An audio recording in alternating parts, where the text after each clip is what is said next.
Vamos a tratar con un tema muy discutido, la libertad de la voluntad humana, porque muchas veces cuando pensamos cuál es el corazón de la reforma, ¿cómo diríamos? Justificación por fe. Y sin duda, en cuanto a la experiencia de salvación, la seguridad de conocer a Cristo personalmente, esto fue clave. Pero también la discusión entre Roma y Lutero se centraba en dos conceptos totalmente distintos del hombre. En 1524, Erasmo, el gran humanista, publicó su diatriba o discusión sobre la voluntad humana, en la cual atribuye habilidad moral y espiritual al hombre. Lutero, en su respuesta, que hay una edición en España de este libro que se llama La voluntad determinada, o hay otra traducción, la esclavitud de la voluntad humana, agradece a Erasmo por ir a la médula de la discusión entre la fe bíblica y la enseñanza de Roma. Erasmo habla del poder de la voluntad humana por el cual el hombre puede aplicarse a las cosas que conducen a la salvación eterna o apartarse de ellos. O sea que él está diciendo que el hombre por su propia habilidad y cuenta puede o aplicarse a las cosas de salvación o apartarse de ellos.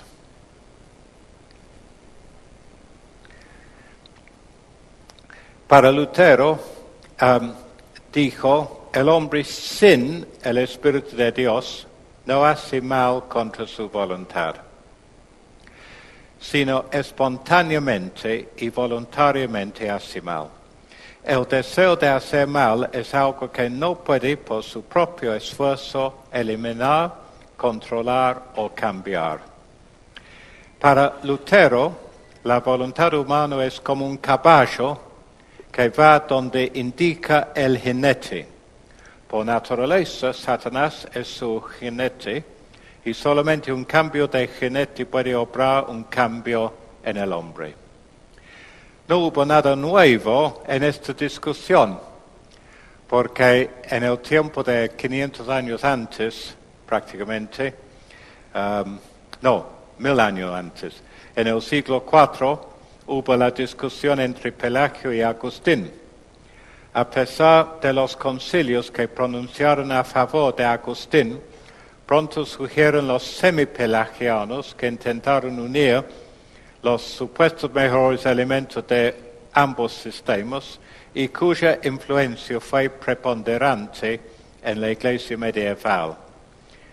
Después, en la historia, 100 años después, aparece Arminius y el concilio de Dort.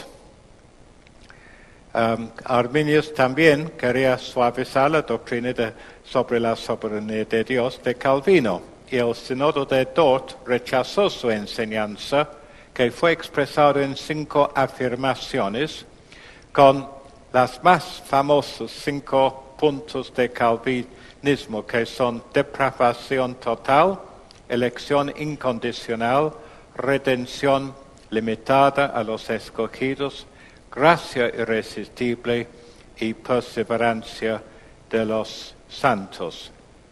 Después, los errores de Pelagio surgieron nuevamente en la teología de Carlos Finney en el siglo XIX.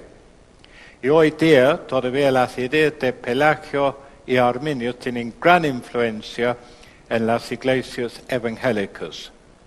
Por lo tanto, es un debate importante y es nuestro deber contender ardientemente por la fe que ha sido una vez dada a los santos. Bueno, ¿qué decía Erasmo? Primeramente decir, bueno, la Biblia es muy profunda. No habla en claridad en cuanto de doctrina. Y la verdad es que eruditos, hombres santos a lo largo de los años han tenido diferentes opiniones y diferentes interpretaciones de muchos temas. Por ejemplo,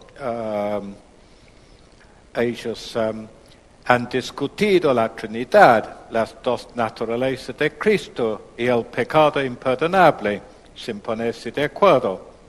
Además dijo que hay verdades profundas y no es apropiado prostituirlas delante de los oídos del vulgo.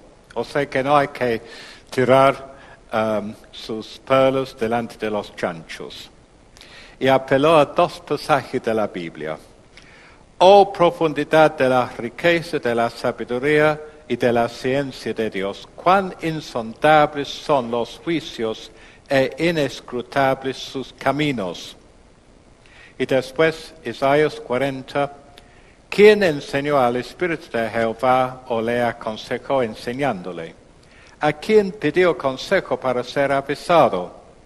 ¿Quién le enseñó el camino del juicio o le enseñó ciencia o le mostró la senda de la prudencia? La Iglesia de Roma siempre emplea este argumento para decir que solamente el Papa tiene el derecho de interpretar las Escrituras, porque son demasiado, no se pueden entender por el vulgo. Lutero, en responder esto, dice, estos versículos citados no hablan de la doctrina, sino hablan de la profundidad de la mente de Dios. O sea que está mal aplicado los versículos, y tiene razón. Y hoy hay creyentes que no estudian la Biblia, no es demasiado complicado, no. Es demasiado difícil. Prefieren un cristianismo light, sin mucho contenido. No quieren sermones doctrinales, razonados, exposiciones bíblicas. Priorizan, algunos hablan de priorizar la ética, tienen que tener más oración, tienen que evangelizar, olvidar la doctrina, evangelizar. Más importante que conocer la Biblia. O, bueno, acepto lo que dice mi pastor. Estuve hablando con un pastor una vez, bueno, esto es suficiente para mí lo que me enseñó en el Instituto Bíblico. Bueno, es una actitud, me parece que incorrecta, porque, como hemos dicho, somos responsables, ¿cierto?, de estudiar y entender más según lo que... y algunos quieren seguir lo que enseñan sus pastores o de su iglesia sin cuestionarlo, o su denominación. En la denominación con la cual hemos sido conectados en la provincia de Buenos Aires, encuentra esa actitud. Es lo que la iglesia, nuestro grupo siempre ha hecho. Y yo digo, bueno, no es la cuestión, ¿es bíblico o no es bíblico? Bueno, después dijo Erasmo, donde la Biblia habla con claridad es sobre la ética. Entonces, ocupámonos de la ética, de cómo vivir la vida cristiana. No tenemos que ocuparnos de cosas tan altas y profundas como la doctrina. Él escribió un libro, El soldado cristiano, que habla de los deberes del creyente de vivir una buena vida sin mencionar la cruz de Cristo.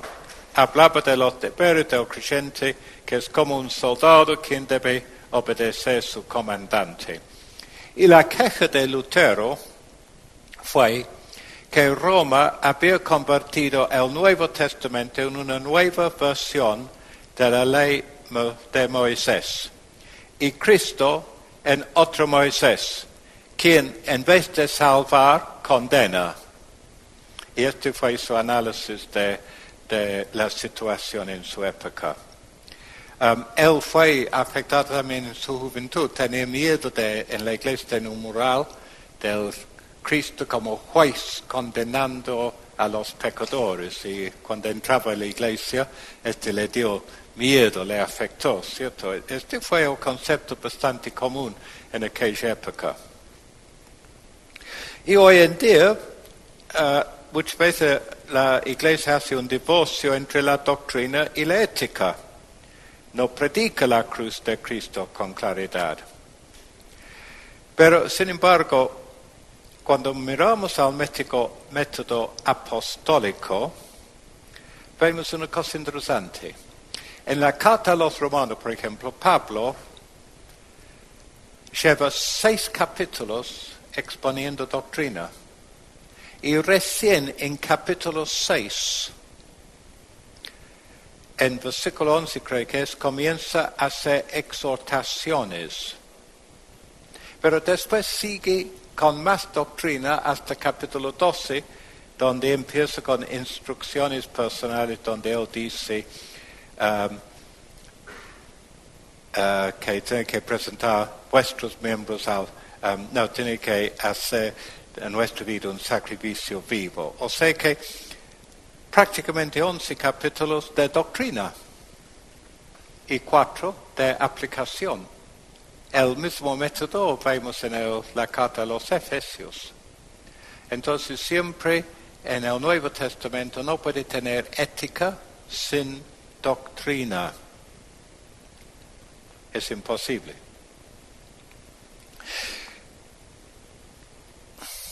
Después otro concepto de Erasmo fue, para ser bueno debe hacer cosas buenas. Este fue una idea tomada de la idea de la filosofía de Aristóteles. Alguien lo ilustra ahí. Dice en un libro que estaba preparando para esto y el autor usa esta ilustración. Supongamos que tengo un amigo que odia a los abuelitos. Entonces yo le digo, bueno, la manera de superar tu odio a las abuelitas es ayudarlas.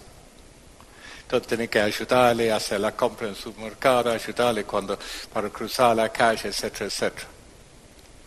Bueno, es una filosofía totalmente inútil, apoyada en la habilidad humana que no tiene.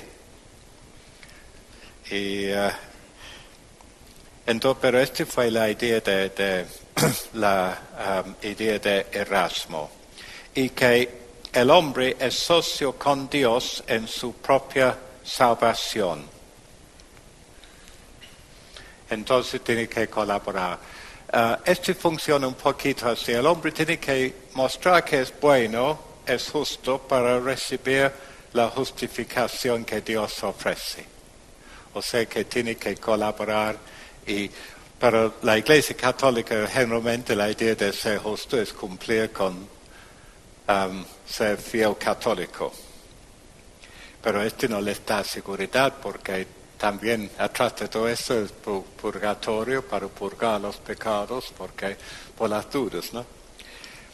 Y la médula del asunto es la voluntad humana. La reforma enfatiza solo Cristo, sola fe, sola gracia. No que el hombre puede hacer algo para ayudar hacia su salvación. Y la médula del asunto es la voluntad humana. Y la doctrina bíblica reformada habla de la depravación total del hombre. Quizás no nos gusta esta frase, el hombre totalmente depravado. ¿Qué queremos decir cuando hablamos de depravar? Depravar es, según una definición de la Real Academia Española, viciar, adulterar, pervertir, especialmente en relación de personas. El hombre en su estado natural es corrompido en todo su ser, moralmente, espiritualmente, está mal, en su mente, corrompido moral y espiritualmente. Su mente, voluntad, afectos, emociones, conciencia y cuerpo físico afectados por el pecado.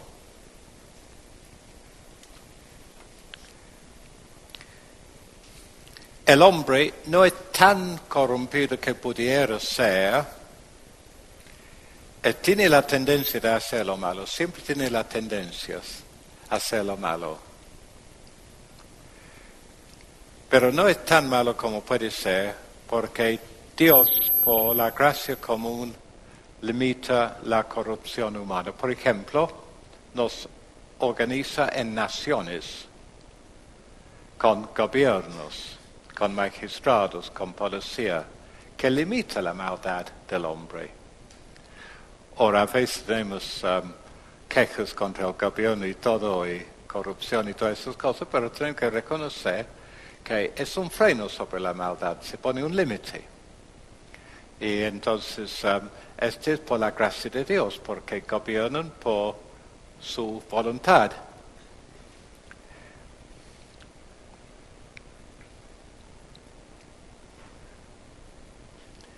El hombre sin Dios. Fíjese lo que es el hombre sin Dios. Primeramente vamos a pensar un poquito de algunos versículos bíblicos para comprobar esa tesis de su depravidad total. Porque la naturaleza tiene una tendencia hacia lo que es mal e impío. ¿Qué dice Dios acerca del hombre? Vio Jehová, Génesis 6:5. Vio Jehová que todo designio de los pensamientos del corazón de ellos era de continuo solamente el mal. Por eso mandó el diluvio. Aun después del diluvio, ¿qué dice Dios? Génesis 8:21. El intento del corazón del hombre es malo desde su juventud. ¿Qué dice David cuando está confesando su adulterio? Según la traducción de la Nueva Versión Internacional, Salmos 51:5, yo sé que soy malo de nacimiento, pecador me concibió mi madre. ¿Qué dice Salmos 58, versículo 3? Se apartaron los impíos desde la matriz, se descarriaron hablando mentira desde que nacieron. ¿Tiene que enseñar a un bebé de hacer mal? ¿Las madres? Observamos los niños y naturalmente hacen mal, ¿cierto? Yo tenía un profesor de teología que dice, bueno, si ustedes no creen en el pecado original, esperen hasta que se casen y tengan sus propios hijos. Ciertamente no hay hombre justo en la tierra que haga el bien y nunca peque, dice Eclesiastés. Y Eclesiastés 9:3, el corazón de los hijos de los hombres está lleno de mal y de insensatez. Engañoso es el corazón, dice Jeremías. La luz vino al mundo y los hombres amaron más las tinieblas que la luz porque sus obras eran malas, dice Juan 3:19. Mas yo os conozco, dice Jesús a los fariseos, que no tenéis amor de vosotros, de Dios en vosotros. Después tenemos Romanos 1, capítulo 3, Efesios 2, Juan 1, 8-10. Todos somos pecadores. Y el pecado ha corrompido todo nuestro ser en alguna manera. Sufrimos físicamente por causa del pecado, sufrimos moralmente por causa del pecado, psicológicamente por causa del pecado. Está allí constante. Entonces, inhabilidad, esto nos lleva a otro, inhabilidad total. Hay cosas que el hombre no puede hacer, no puede cambiar su vida. Jeremías 13:23.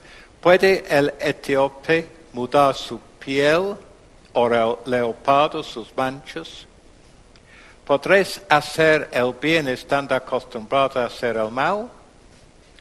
No puede hacer el bien.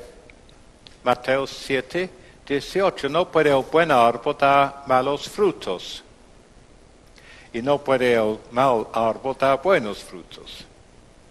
el hombre no puede nacer de nuevo de su propia habilidad. Juan capítulo 3. Nicodemo, ¿cómo es esto? ¿Cómo puede ser nacido de nuevo? Y Jesús empieza a hablar del Espíritu Santo. No puede venir a Cristo por su propia cuenta. Ninguno puede venir a mí, dice Jesús, si el Padre que me envió no le trajere. No puede hacer nada espiritual. Yo soy la vid, vosotros los sarmientos. El que permanece en mí y yo en él, ese da mucho fruto, porque separado de mí nada podéis hacer. No puede someterse a la ley de Dios. Romanos 8, 6 a 8. Porque el ocuparse de la carne es muerte, pero el ocuparse del Espíritu es vida y paz. Por cuanto los designios de la carne son enemistad contra Dios, porque no se sujetan a la ley de Dios, ni tampoco pueden. Y los que viven según la carne no pueden agradar a Dios. No pueden entender las cosas de Dios. El hombre natural no percibe las cosas que son del Espíritu de Dios. No puede nombrar a Cristo el Señor de su vida. Nadie puede llamar a Jesús Señor sino por el Espíritu Santo. No puede tomar la lengua. Que dice Santiago, ningún hombre puede tomar la lengua. No puede aprender la canción de los redimidos. Cantaban un cántico nuevo delante del trono y delante de los 4 seres vivientes y de los ancianos, y nadie podía aprender el cántico sino aquellos 144,000 que fueron redimidos de entre los de la tierra. Y no son los testigos de Jehová, sino son los redimidos, los que han sido lavados en la sangre de Jesucristo. Nosotros. Es simbólico, ¿cierto? El número ahí.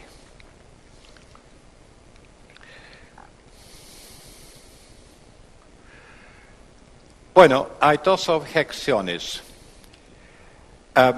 Algunos dirán que es una doctrina que nos desanima y nos desalienta. Una doctrina que nos desanima y nos desalienta. Que enseñando esta inhabilidad humana, vamos a producir gente que quedan sentados ahí sin querer hacer nada para su propia salvación. Sin embargo, Lutero dijo, ningún hombre puede ser completamente humillado hasta que sepa que su salvación es totalmente más allá de sus habilidades, recursos, esfuerzo, voluntad y obras, y depende de la elección, voluntad y obra de otra persona, o sea, de Dios. Para Lutero, gracia no fue dada a los que la merecen, sino gracia es para los que no tienen nada. Porque Romanos 5, 6 a 7, ¿qué dice? Porque Cristo, cuando aún éramos débiles, a su tiempo murió por los impíos. Ciertamente apenas morirá alguno por un justo, con todo pudiera ser que alguno osara morir por el bueno. Mas Dios muestra su amor para con nosotros en que, siendo aún pecadores, Cristo murió por nosotros. Porque dice Isaías, porque así dijo el alto y sublime, el que habita la eternidad y cuyo nombre es el Santo. Yo habito en la altura y la santidad y con el quebrantado y humilde de espíritu para hacer vivir el espíritu de los humildes y para vivificar el corazón de los quebrantados. Santiago 4:6. Dios resiste a los soberbios y da gracia a los humildes. Por eso Lutero enfatizaba la necesidad de completa humildad. En vez de decir al hombre que puede, que tiene que contribuir a su salvación, que no puede hacer nada. Tiene que quedar sin recurso, como el Bartimeo. La única cosa que pudo es clamar a Dios. El pobre leproso en Lucas 5, que apareció delante de Jesús, si quieres me puedes limpiar. Anhelando algo y viendo que Jesucristo era el único que podría dárselo.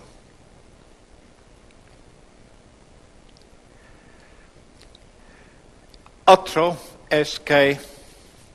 objeción es que es de balde tener todas esas exhortaciones y mandamientos de la Biblia si no podemos cumplirlas. O sea, ¿para qué es que Dios nos mande a hacer todas esas cosas si el hombre es incapaz de hacerlos? Y entonces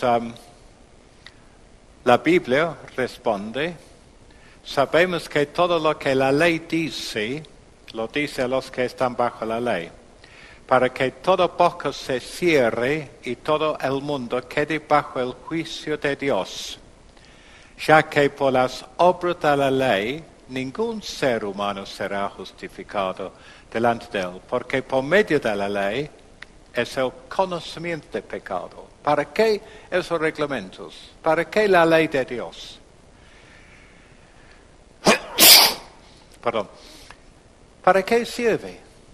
¿Por qué es que Dios insiste que seamos buenos, que amemos a Dios con todo nuestro corazón, que no codiciemos? Pablo escribió esto, ¿no? Dice que la ley vino y lo mató porque dice, no codiciáis. Y lo mató, lo apuntó, la condición. Es justamente la ley, es para mostrarnos que somos pecadores. Y por eso vino la ley. No para ser una vía de salvación, porque arrancamos mal ya con una corrupción. Es como decir una manzana que está pudriéndose, sanate, ¿cierto? No puede hacer nada. No se puede curar. La única manera es cortar el pedazo podrida. Entonces la ley sirve no como una manera de salvación, sino para llevarnos a la desesperación. Existe una confusión en esta discusión entre habilidad y responsabilidad. Una ley no necesariamente implica la habilidad de cumplirla. Yo muchas veces uso un ejemplo de un hombre borracho manejando un coche que mata a una persona en un accidente de tránsito. Él va delante del tribunal, emplea un abogado que dice, señor juez, mi cliente es inocente de esto porque como estaba borracho no podía controlar el coche. No hemos visto esa clase de razonamiento en los juicios, ¿no? Y entonces la respuesta correcta es sí, pero él era responsable por haber tomado demasiado y sabiendo que no tenía que manejar si bebe, por causa de la propaganda que se hace, manejó habiendo bebido. Entonces es responsable y es culpable. Aunque no pudo controlar su deseo de beber y no pudo controlar su deseo de manejar, etcétera, etcétera, es culpable. Delante de Dios es culpable. Y la Biblia, el hombre es responsable delante de Dios de creer y arrepentirse. Cree en el Señor Jesucristo y serás salvo. Dios manda a todos los hombres en cada parte de que se arrepienten. Son mandatos del Evangelio. Y tenemos que hablarles con fuerza al mundo perdido. animales a buscar salvación en Jesucristo. El verdadero propósito de la ley es, como hemos dicho, dar conocimiento del pecado. Lutero, cuando comenzó a escribir sobre la justificación por la fe, lo expresa de esta manera.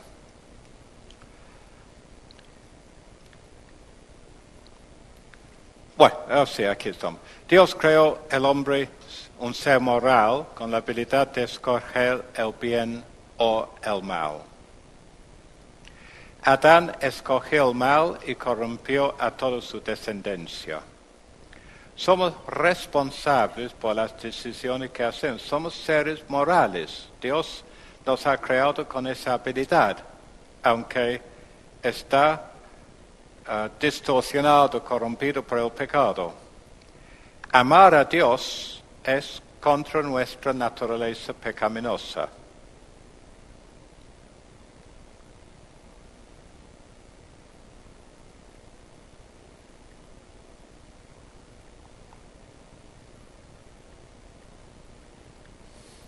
Bueno, Lutero dijo, Cristo está lleno de gracia, vida y salvación. El alma está llena de pecados, muerte y condenación. Ahora, permite que fe interponga entre ellos y los pecados, muerte y condenación.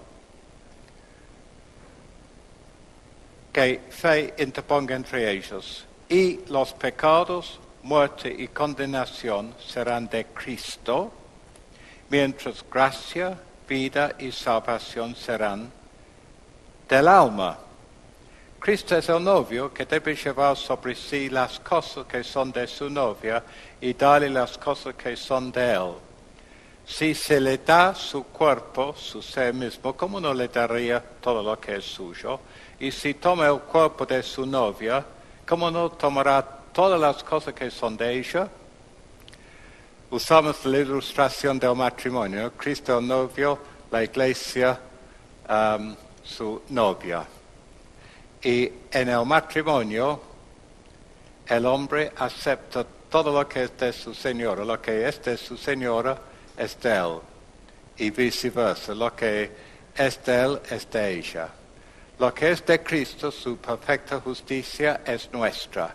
Y lo que es nuestro, la corrupción, el pecado, y todo lo mal, pertenece a Cristo.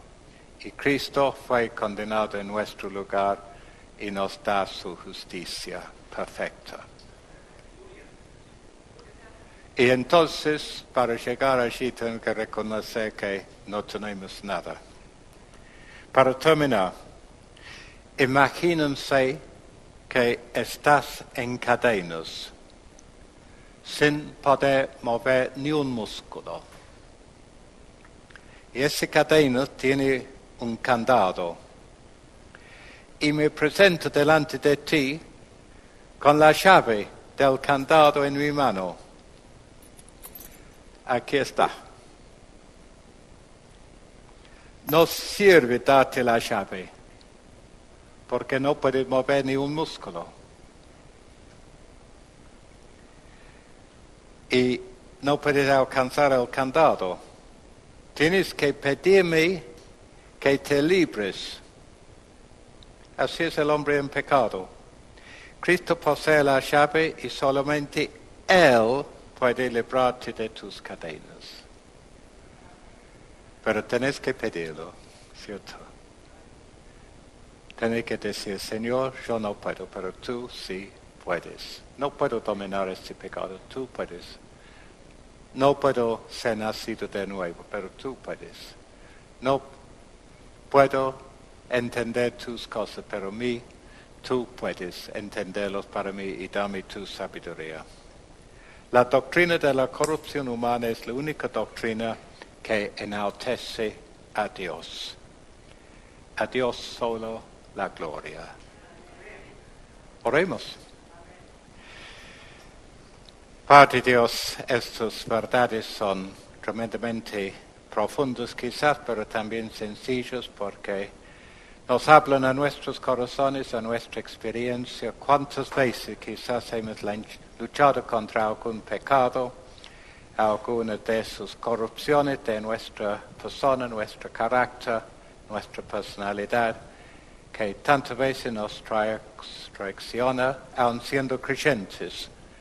Sentimos el poder, el peso de esta corrupción en nuestro ser y lamentamos y lloramos bajo ese peso. Señor, te damos gracias que Jesucristo llevó toda esta carga sobre él y nos da también tanta gloriosa libertad, tanta salvación, y que ha salvado él pecadores, no hombres perfectos. Él murió mientras estamos muertos en pecado. No esperó que levantáramos un músculo para ayudarnos a nosotros mismos. Era imposible, es imposible. Oh Señor, que nuestra salvación sea totalmente la tuya, que nos das a nosotros por gracia. Pero también tengo que reconocer que somos responsables delante de ti. Te damos gracias porque nos has librado de tanto mal y nos has dado tanta gloria en la persona de Cristo Jesús. Bendícenos a reunirnos mañana, que sea todo para tu gloria, tu honra. En Cristo Jesús te lo pedimos. Amén.